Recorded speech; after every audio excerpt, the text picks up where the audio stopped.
I koji su je čitali kažu da je to bilo sa suzama u očima. Predstavljamo vam knjigu Milovana Vitezovića "Čarape kralja Petra" u izdanju Zavoda za udžbenike.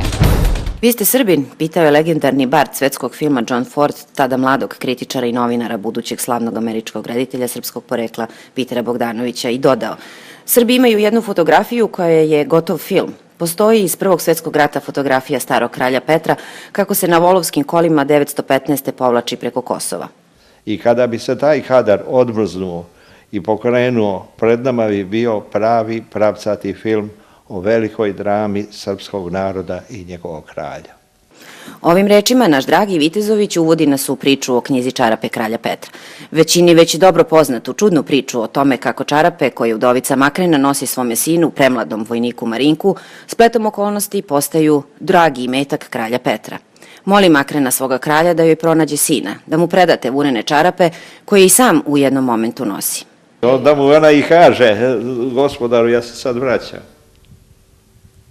Ti pređi, dalje ti čarape neće trebati, ti ih skini, to što su prljave, to njemu neće smetati. Nađi mog Marinka i recimo ga čekam u Slovcu. Nažalost, tužnu vest šalje kralj majci Makreni, a još tužnija se njemu vraća, i ona je preminula. I kralj Petar naredi da se podigne spomenik na kome piše: ovaj spomenik podiže Petar I, Makreni mučenici koja leži ovde i njenom sinu Marinku koji se smirio u udinama Albanije.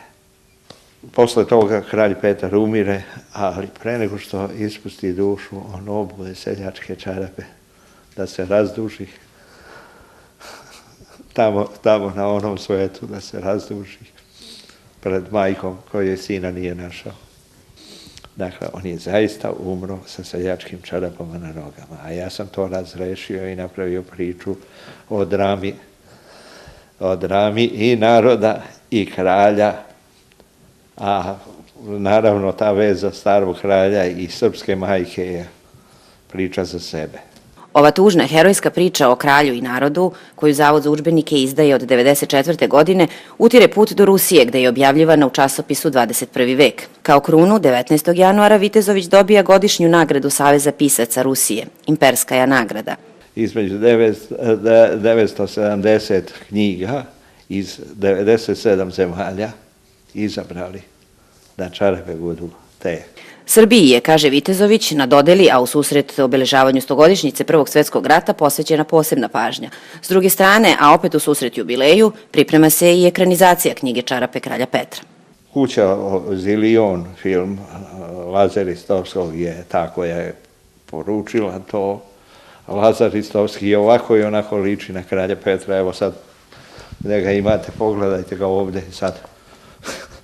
I sad samo stavite Lazu pored i vidite da je isti.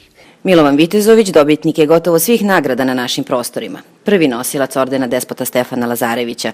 Uz njegove knjige rastu generacije, a uživamo i u ekranizaciji Lajanja na zvezde, šešira profesora Koste Vujića i mnogih